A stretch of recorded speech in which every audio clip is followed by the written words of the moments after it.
दोस्तों, जिंदगी में कुछ ऐसे पल आते हैं जिन्हें हम चाहकर भी कभी भूल नहीं पाते। आज मैं आपको अपनी जिंदगी का वही एक पल सुनाने जा रहा हूं जिसने मेरी सोच, मेरी समझ और मेरे पूरे अस्तित्व को हिला दिया। वो शाम बाकी दिनों जैसी ही थी। मैं दोस्तों के साथ रनिंग के लिए निकला था, लेकिन अचानक से मेरे साथ कुछ ऐसा हुआ जिसे सोचकर आज भी मेरी रूह कांप उठती है। मेरा शरीर दौड़ रहा था, लेकिन सच बताऊं तो मैं खुद दौड़ नहीं रहा था। जैसे किसी और ताकत ने मुझे पकड़ लिया हो और मैं बस बहता चला जा रहा था। मेरे कान सुनना बंद हो गए थे, आसपास की आवाजें गायब थीं। आंखों के सामने बस एक चमकती हुई रोशनी थी और मेरा पूरा ध्यान उसी तरफ खींचता चला गया। उस पल ऐसा लग रहा था जैसे मैं हवा में तैर रहा हूं। दोस्त पीछे से आवाजें लगाते रहे, रुक जा, धीरे हो जा, क्या कर रहा है? लेकिन मुझे कुछ सुनाई नहीं दे रहा था। मेरे कदम अपने आप दौड़ते चले जा रहे थे और मेरी स्पीड इतनी बढ़ गई थी कि दोस्तों की आंखें फटी की फटी रह गईं। जब मुझे होश आया तो मैं बहुत आगे निकल चुका था। पीछे मुड़कर देखा तो कोई दिखाई भी नहीं दे रहा था। बाद में दोस्तों ने कॉल करके बताया, तू अचानक ऐसे भागा जैसे किसी ने तेरे अंदर रॉकेट फिट कर दिया हो। उस वक्त मेरे मन में बस एक ही सवाल था, आखिर ये हुआ क्या? क्या ये सिर्फ मेरा भ्रम था या फिर कोई छुपी हुई शक्ति जो मेरे भीतर से बाहर आई थी?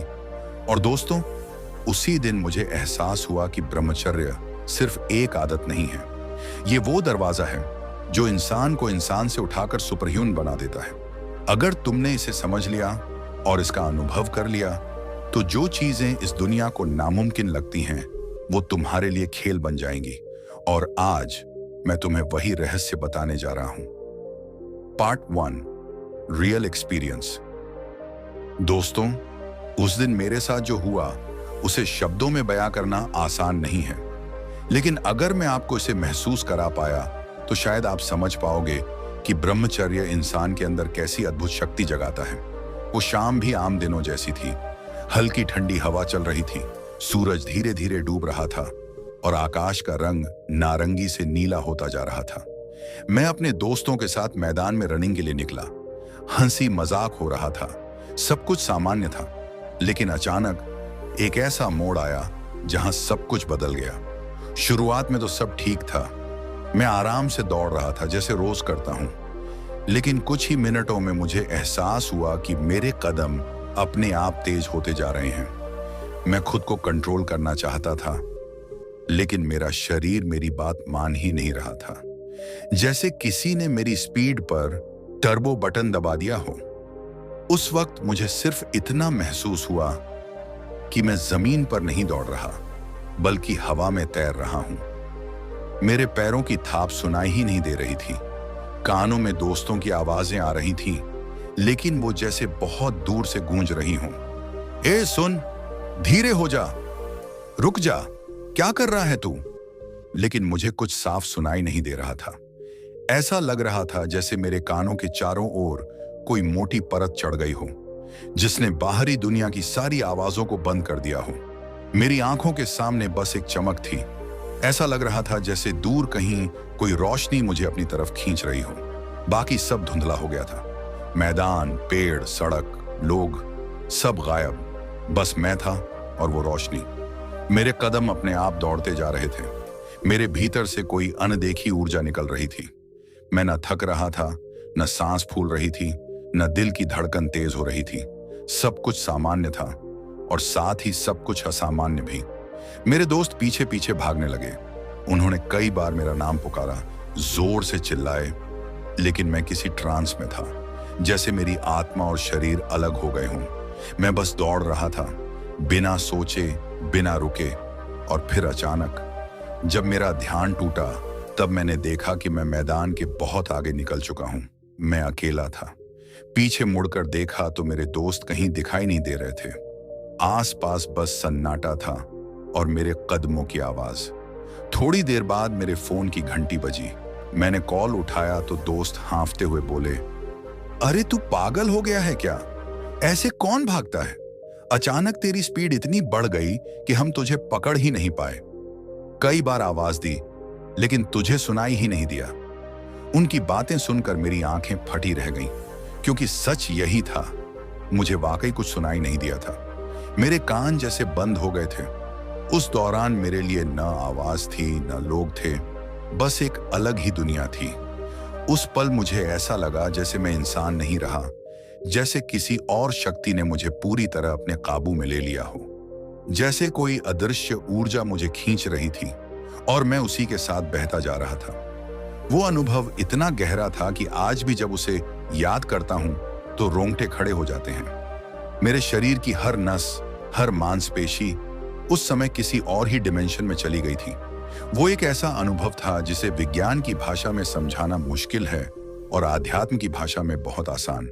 और उस पल मेरे मन में बस एक ही सवाल था, ये क्या हुआ? मेरे साथ आखिर ऐसा क्यों हुआ? क्या ये कोई सपना था या फिर मेरी चेतना ने किसी और स्तर को छू लिया था? दोस्तों, सच बताऊं तो उस दिन मैंने महसूस किया कि इंसान की सीमाएं उतनी नहीं हैं जितनी हम समझते हैं। हमारे अंदर एक छुपी हुई शक्ति है जो तब जागती है जब हम अपने आप को काबू में रखना सीख लेते हैं, और वही शक्ति है ब्रह्मचर्य। उस दिन मैंने अपनी आंखों से देखा कि कैसे ब्रह्मचर्य इंसान को एक सामान्य अवस्था से उठाकर फ्लो स्टेट यानी उस अवस्था में ले जाता है जहां शरीर और मन की सारी सीमाएं टूट जाती हैं। और यकीन मानो दोस्तों, वो पल मेरे जीवन का टर्निंग पॉइंट बन गया। Part 2, the big question. दोस्तों, अब तक की कहानी आपने सुनी, लेकिन असली सवाल तो यही है, आखिर मेरे साथ हुआ क्या था? क्या यह सिर्फ मेरा भ्रम था? क्या यह किसी थकान की वजह से हेलुसिनेशन था? या फिर क्या वाकई मेरे अंदर कोई छुपी हुई शक्ति सक्रिय हो गई थी? उस दिन के बाद मेरे मन में यही सवाल बार बार गूंजता रहा। रात को जब मैं सोने जाता तो उसी रोशनी की झलक आंखों के सामने घूमने लगती, कानों में दोस्तों की बातें बजती, तू ऐसे भागा जैसे कोई और तुझे खींच रहा हो। और मैं सोचता, क्या ये सच था या मैंने बस कोई सपना देखा? लेकिन दोस्तों, जब कोई घटना हमारी आत्मा को झकझोर देती है तो हम उसे इग्नोर नहीं कर पाते। वो सवाल हमें चैन से बैठने ही नहीं देता। मुझे भी चैन नहीं मिला। मैंने ठान लिया, मुझे इसका जवाब ढूंढना ही है। शोध की शुरुआत मैंने किताबें पढ़नी शुरू की, महान लोगों के अनुभव खोजने लगा। विज्ञान क्या कहता है, अध्यात्म क्या कहता है, सब समझने की कोशिश की, और धीरे धीरे मुझे एक शब्द मिला, फ्लो स्टेट। फ्लो स्टेट यानी वो अवस्था जहां इंसान अपनी सामान्य सीमाओं से बाहर निकलकर एक दूसरी ही दुनिया में पहुंच जाता है, जहां दिमाग और शरीर एक साथ काम नहीं करते, बल्कि शरीर खुद ऑटोमेटिकली परफॉर्म करने लगता है, जहां समय का एहसास खत्म हो जाता है, जहां इंसान के चारों तरफ का वातावरण गायब हो जाता है और वो सिर्फ एक चीज पर पूरी तरह केंद्रित हो जाता है। फ्लो स्टेट क्या है? साइंस के अनुसार जब इंसान किसी एक्टिविटी में इतना खो जाता है कि उसका पूरा ध्यान उसी में समा जाता है, तो उसके दिमाग की वेव्स बदलने लगती हैं। ब्रेन अल्फा और थीटा वेव्स में चला जाता है। यही वो अवस्था है जहां क्रिएटिविटी, फोकस और परफॉर्मेंस अपनी चरम सीमा पर पहुंचते हैं। तुमने देखा होगा, कभी कभी फुटबॉल खेलते हुए खिलाड़ी को लगता है कि उसके सामने सिर्फ गेंद है, फील्डर्स, भीड़, शोर सब गायब, बस वही और उसकी गेम। या फिर कोई कलाकार जब पेंटिंग करता है तो उसे होश ही नहीं रहता कि रात कब गुजर गई। कभी पढ़ाई में डूब जाओ तो अचानक ध्यान जाता है कि अरे घंटों बीत गए, लेकिन एहसास ही नहीं हुआ।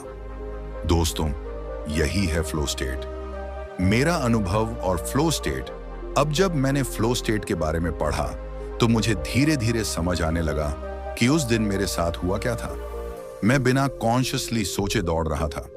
मेरे दिमाग ने एफर्ट करना बंद कर दिया था। बॉडी और एनर्जी अपने आप कंट्रोल ले चुकी थी और इसीलिए मैं हवा में तैरता हुआ महसूस कर रहा था। लेकिन यहां एक और बड़ा सवाल था, सिर्फ फ्लो स्टेट से इतना चमत्कार कैसे हो सकता है?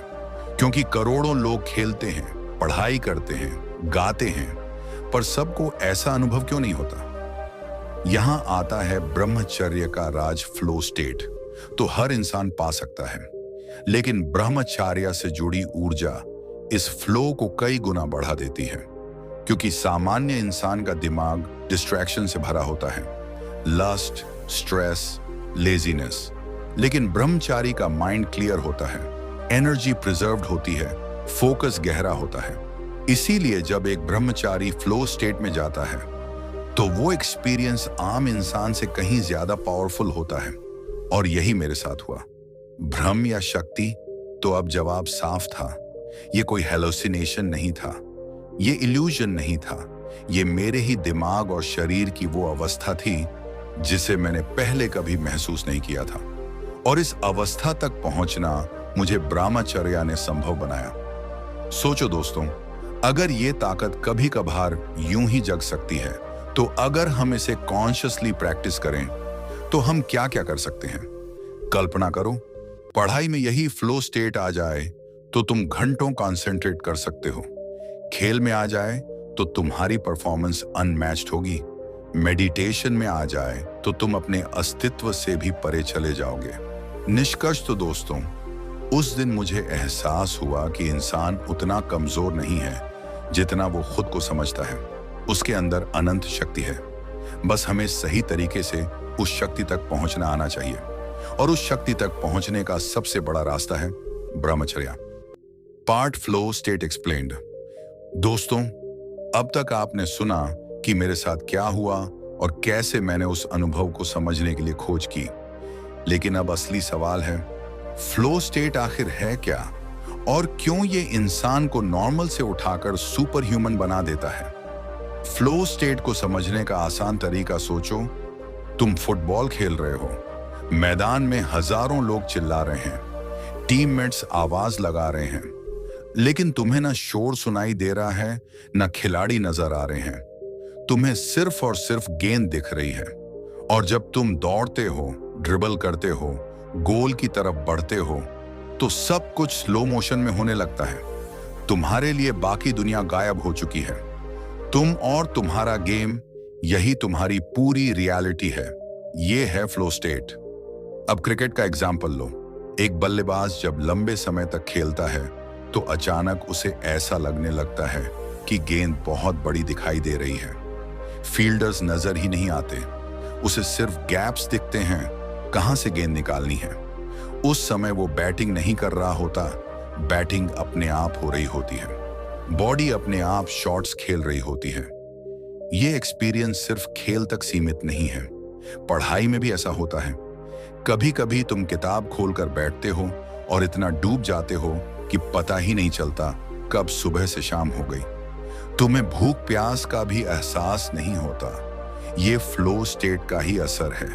म्यूजिक सुनो या बजाओ, एक गिटारिस्ट जब गाने में खो जाता है तो उसके लिए सिर्फ स्ट्रिंग्स और धुन रह जाती है।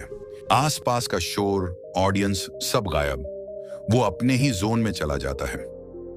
स्वामी विवेकानंद का किस्सा अब जरा आध्यात्म की ओर चलते हैं। स्वामी विवेकानंद एक बार बगीचे में ध्यान कर रहे थे। ध्यान इतना गहरा था कि उनके पूरे शरीर पर मच्छरों ने काटना शुरू कर दिया, सैकड़ों मच्छर। लेकिन स्वामी जी को पता ही नहीं चला। जब ध्यान टूटा तो शरीर पर लाल निशान थे, लेकिन उन्हें एहसास ही नहीं हुआ था।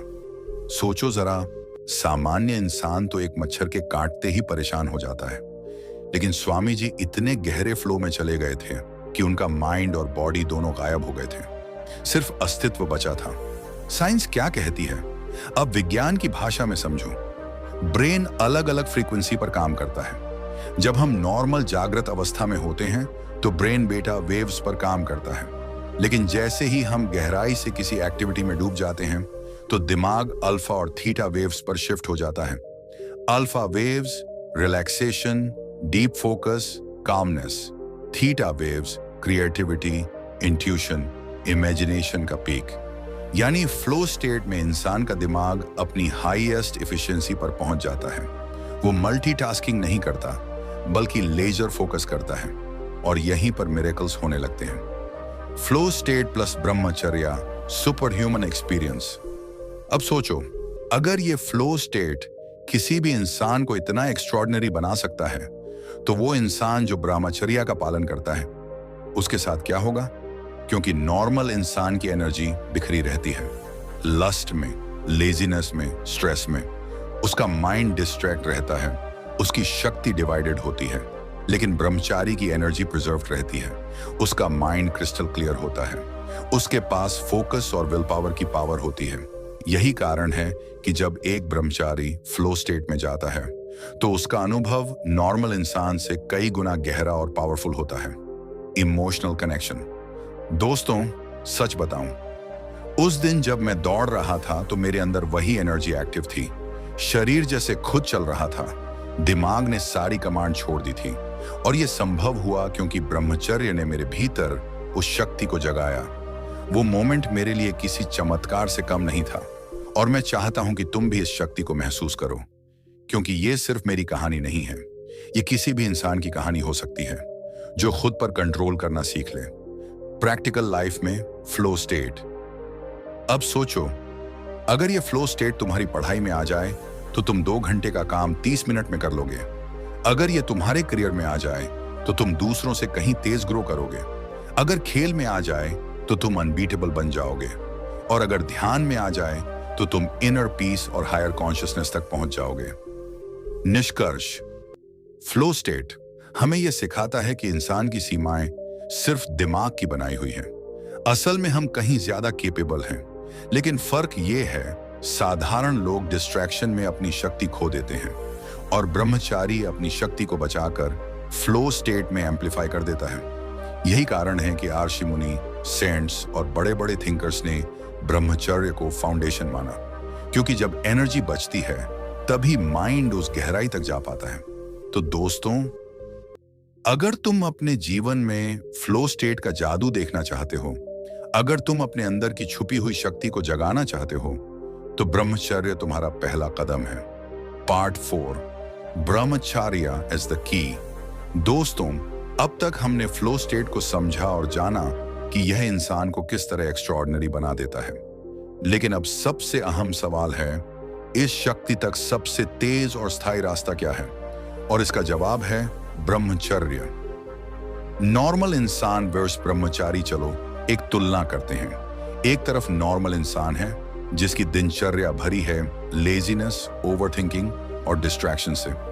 उसका माइंड हर वक्त स्कैटर्ड रहता है। वो कुछ देर पढ़ाई करता है, फिर मोबाइल उठा लेता है, थोड़ी देर काम करता है, फिर गंदी आदतों में फंस जाता है। उसकी एनर्जी हर जगह बिखरी रहती है। ऐसे इंसान से उम्मीद मत करो कि वो लाइफ में कुछ एक्स्ट्राऑर्डिनरी कर पाएगा। अब दूसरी तरफ इमेजिन करो, एक ब्रह्मचारी जो अपने लस्ट को कंट्रोल करना जानता है, जो सीमन रिटेंशन का पालन करता है और उस एनर्जी को बचाकर बॉडी और माइंड में ट्रांसफॉर्म करता है। उसका माइंड डिस्ट्रैक्शन से मुक्त होता है, उसकी विल पावर मजबूत होती है। वो वही है जिसे तुम लेजर फोकस कहते हो। ऐसे इंसान से कोई भी काम इम्पॉसिबल नहीं। सीमन रिटेंशन और सुपर फोकस। दोस्तों, ये कोई साधारण बात नहीं है। साइंस भी मानती है कि सीमन रिटेंशन बॉडी और ब्रेन दोनों पर गहरा असर डालता है। सीमन में मौजूद वाइटल एनर्जी सिर्फ रिप्रोडक्शन के लिए नहीं है, बल्कि ये ब्रेन सेल्स को नरिश करती है, नर्वस सिस्टम को मजबूत बनाती है और कंसंट्रेशन को पीक पर ले जाती है। जब ये एनर्जी बेकार में वेस्ट होती है तो इंसान कमजोर, चिड़चिड़ा और डिप्रेस्ड महसूस करता है। लेकिन जब यही एनर्जी प्रिजर्व होती है तो वही शक्ति क्रिएटिव और इंटेलेक्चुअल कामों में लगती है। यही कारण है कि ब्रह्मचारी नॉर्मल इंसान की तुलना में कई गुना तेज प्रोग्रेस करता है। एंशिएंट सेजेस और साइंटिस्ट्स का रहस्य अगर तुम इतिहास के पन्ने पलटकर देखो तो पाओगे कि ऑलमोस्ट हर महान व्यक्तित्व ने किसी न किसी रूप में ब्रह्मचर्य का पालन किया। ऋषि मुनि जिन्होंने वेद और उपनिषद रचे, वो दशकों तक ब्रह्मचर्य में रहते थे। महर्षि पतंजलि जिन्होंने योग सूत्र दिए, उनका जीवन भी संयम का आदर्श था। स्वामी विवेकानंद जिनकी आवाज से पूरा विश्व हिल गया, उनका पहला व्रत था ब्रह्मचर्य। यहां तक कि मॉडर्न साइंटिस्ट और एथलीट्स भी बताते हैं कि सेल्फ कंट्रोल उनकी सक्सेस की सबसे बड़ी कुंजी है। तुम्हें जानकर हैरानी होगी कि बहुत से प्रोफेशनल एथलीट्स टूर्नामेंट के दौरान कंप्लीट एब्स्टिनेंस फॉलो करते हैं ताकि उनकी एनर्जी प्योर फोकस में बदल सके। बॉक्सर्स, फुटबॉलर्स और ओलंपिक प्लेयर्स तक इस रूल को मानते हैं, क्योंकि उन्हें पता है सेक्सुअल एनर्जी वेस्ट हुई तो स्टैमिना और फोकस दोनों गिर जाएंगे। अर्जुन और ब्रह्मचर्य का उदाहरण अब जरा महाभारत की ओर चलते हैं। गुरु द्रोणाचार्य ने जब अपने शिष्यों की परीक्षा ली तो उन्होंने सबको एक ही सवाल पूछा, तुम्हें सामने क्या दिख रहा है? किसी ने कहा पेड़ की डाल, किसी ने कहा पत्ते, किसी ने कहा आसमान। लेकिन जब उन्होंने अर्जुन से पूछा तो उसका जवाब था, मुझे सिर्फ पक्षी की आंख दिखाई दे रही है। यही है ब्रह्मचर्य की शक्ति। बाकी सभी डिस्ट्रैक्शंस में फंस गए, लेकिन अर्जुन का ध्यान सिर्फ और सिर्फ अपने लक्ष्य पर था और इसीलिए वही सबसे महान धनुर्धर बना। ब्रह्मचर्य क्यों है मास्टर की? दोस्तों सोचो, एनर्जी अगर बिखरी रहेगी तो तुम कभी कंसंट्रेट नहीं कर पाओगे, लेकिन जब वही एनर्जी कलेक्ट होकर माइंड पर केंद्रित होती है तो असंभव भी संभव हो जाता है। ब्रह्मचर्य वो प्रोसेस है जो तुम्हारी स्कैटर्ड शक्ति को एक लेजर बीम की तरह फोकस में बदल देता है। नॉर्मल इंसान टॉर्च लाइट की तरह है, वीक और बिखरी हुई। ब्रह्मचारी लेजर बीम की तरह है, छोटी लेकिन इतनी फोकस्ड कि स्टील तक काट दे। यही फर्क है नॉर्मल और ब्रह्मचारी इंसान में। एक जीवन भर एवरेज रहता है, दूसरा इतिहास रच देता है। निष्कर्ष तो दोस्तों अब साफ है कि एक्स्ट्रॉर्डिनरी बनने का रास्ता सिर्फ टैलेंट या लक से नहीं है। असल कुंजी है सेल्फ कंट्रोल और ब्रह्मचर्य। जिसने इसे समझ लिया उसने जिंदगी की सबसे बड़ी शक्ति को अनलॉक कर लिया। चाहे वो ऋषि मुनि हो, विवेकानंद हो, साइंटिस्ट हो या खिलाड़ी, सबकी सफलता के पीछे यही हिडन सीक्रेट था। और अब सवाल यह है, तुम्हें किस तरफ खड़ा होना है? नॉर्मल भीड़ में या उस एलीट क्लास में जो ब्रह्मचर्य की शक्ति से दुनिया बदल देता है? Part 5, the discipline factor. दोस्तों सच्चाई यही है कि सिर्फ बातें करने से कुछ नहीं बदलता। किताबें पढ़ लेना, वीडियो देख लेना, दूसरों को सलाह दे देना, ये सब आसान है, लेकिन जिंदगी बदलती है एक्शन से। छोटी छोटी जीतें ही असली शक्ति हैं। ब्रह्मचर्य और सेल्फ मास्टरी कोई एक दिन का खेल नहीं है, ये एक लंबी यात्रा है और इस यात्रा में बड़ी जीतें छोटे छोटे कदमों से बनती हैं। सुबह जल्दी उठना, भले ही नींद मीठी लग रही हो, वर्कआउट करना, भले ही शरीर आलस से टूट रहा हो, साफ सुथरा भोजन करना, भले ही जंक फूड सामने रखा हो, मोबाइल पर गंदा कंटेंट ब्लॉक कर देना, भले ही टेम्पटेशन बहुत स्ट्रांग हो। ये सब छोटी छोटी जीतें हैं, लेकिन याद रखो हर छोटी जीत तुम्हें एक लेवल ऊपर ले जाती है। हर जीत तुम्हारी विल पावर को और मजबूत करती है। हार और जीत का अंतर जरा सोचो। जब तुम एक बार टेम्पटेशन में हारते हो, तुम सिर्फ उस पल नहीं हारते, तुम अपनी एनर्जी खोते हो, तुम्हारा कॉन्फिडेंस गिरता है, तुम्हारे अंदर गिल्ट और शर्म पैदा होती है, यानी तुम्हारी पावर कम हो जाती है।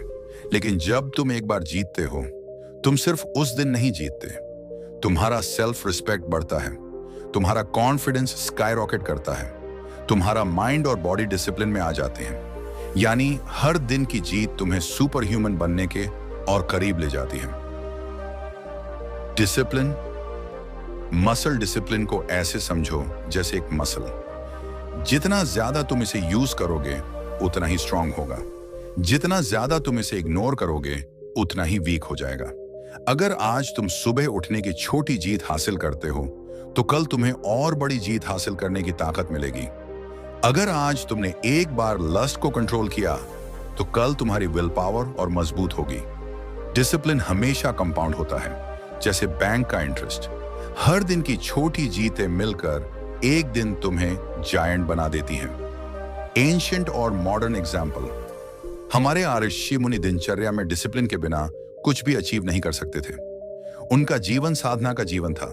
सुबह ब्रह्म मुहूर्त में उठना, ध्यान करना, शरीर को कंट्रोल में रखना, यही उनकी असली तपस्या थी। मॉडर्न एथलीट्स को देख लो, वो भी बिना डिसिप्लिन चैंपियन नहीं बन सकते। तुम्हें लगता है कि रोनाल्डो या विराट कोहली सिर्फ टैलेंट से यहां पहुंचे हैं? नहीं, उनकी असली शक्ति है डेली डिसिप्लिन।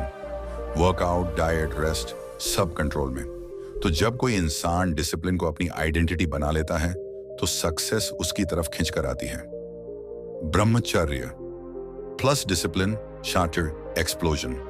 अब सोचो, जब ब्रह्मचर्य की एनर्जी और डेली डिसिप्लिन मिल जाते हैं तो इंसान क्या बन सकता है? वो एनर्जी जो नॉर्मली वेस्ट होती है अब डिसिप्लिन की वजह से सही डायरेक्शन में चैनलाइज हो जाती है।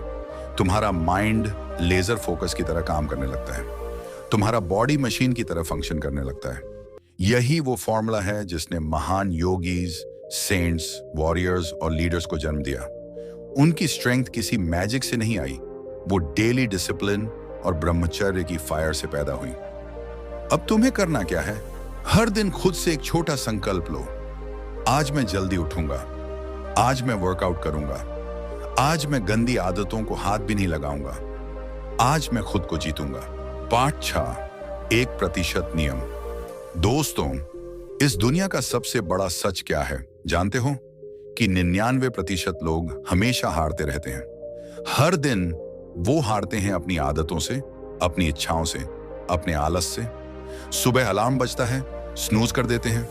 मन पढ़ाई करने का कहता है, लेकिन हाथ मोबाइल पर चला जाता है। जिम जाने का सोचते हैं, लेकिन बिस्तर नहीं छोड़ पाते। डिस्ट्रैक्शन, लेजीनेस, लस्ट, ये तीनों दुश्मन हर रोज उन्हें गुलाम बनाते हैं और धीरे धीरे वही लोग भीड़ का हिस्सा बन जाते हैं। उनकी जिंदगी मीडियोक्रिटी में फंस जाती है और वो खुद से पूछते रह जाते हैं, क्यों मेरी लाइफ में कुछ बड़ा नहीं हो रहा? लेकिन 1% लोग अलग होते हैं।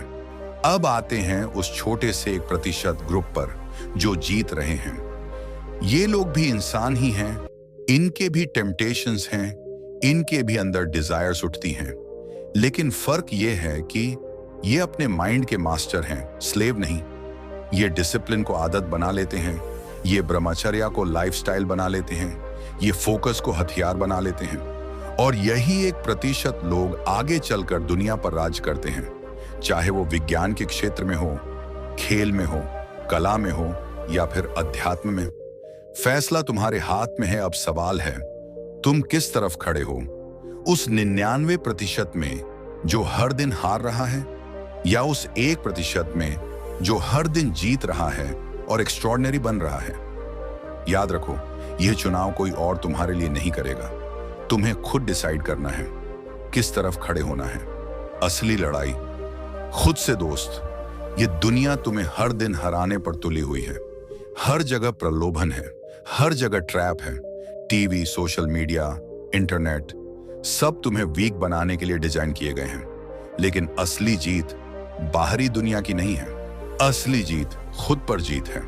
अगर तुमने अपने अंदर की आग को कंट्रोल करना सीख लिया तो कोई ताकत तुम्हें हरा नहीं सकती। कॉल टू एक्शन, संकल्प की शक्ति। अगर तुम सच में उस 1% विजेताओं की लिस्ट में आना चाहते हो तो अभी एक छोटा सा कदम उठाओ। इस वीडियो को लाइक करो, कमेंट में लिखो विन, क्योंकि जब तुम ये लिखते हो तो ये सिर्फ वर्ड्स नहीं हैं, ये तुम्हारा संकल्प है। ये तुम्हारे सबकॉन्शियस माइंड को रजिस्टर करवाता है कि अब मुझे हारना नहीं है, अब मुझे जीतना है। ब्रह्मचर्य, ट्रांसफॉर्मेशन। और याद रखो, ब्रह्मचर्य सिर्फ कंट्रोल का नाम नहीं है, ये कोई बंधन नहीं है, ये तुम्हारे असली ट्रांसफॉर्मेशन की चाबी है। यही तुम्हें क्लियर माइंड देता है, यही तुम्हें अनब्रेकेबल फोकस देता है, यही तुम्हें ऐसा कॉन्फिडेंस देता है कि पूरी दुनिया तुम्हारी ओर खिंच जाती है। ब्रह्मचर्य वह आग है जो तुम्हें अंदर से शुद्ध करके बाहर से तेजस्वी बना देती है। वर्मा जी बुंडी फैमिली, तुम्हारा नया घर। दोस्तों, अगर तुम इस आग को जलाए रखना चाहते हो, अगर तुम इस 1% की यात्रा पर मेरे साथ चलना चाहते हो, तो अभी इसी पल इस चैनल वर्मा जी बूंदी को सब्सक्राइब कर लो, क्योंकि यह सिर्फ एक चैनल नहीं है, यह एक परिवार है। उन लोगों का परिवार जो मीडियोक्रिटी से तंग आ चुके हैं और एक्स्ट्राऑर्डिनरी बनना चाहते हैं। यह परिवार तुम्हें गिरने नहीं देगा, यह परिवार तुम्हें हर दिन उठाएगा, मोटिवेट करेगा और आगे बढ़ने की राह दिखाएगा। अब याद रखो, हारना अब मना है। अब तुम्हें मीडियोक्रिटी से ऊपर उठना ही होगा। अब तुम्हें अपने अंदर छिपे सुपर ह्यूमन को जगाना ही होगा, क्योंकि ये दुनिया तुम्हारे जैसे डिसिप्लिन्ड वॉरियर्स का इंतजार कर रही है। तो चलो मिलकर बोलो, अब मैं 1% विजेताओं में शामिल हूं। कमेंट में लिखो विन और अगले कदम के लिए सब्सक्राइब करो वर्मा जी बुंडी। मिलते हैं अगली वीडियो में। जय ब्रह्मचर्य स्पार्कल्स।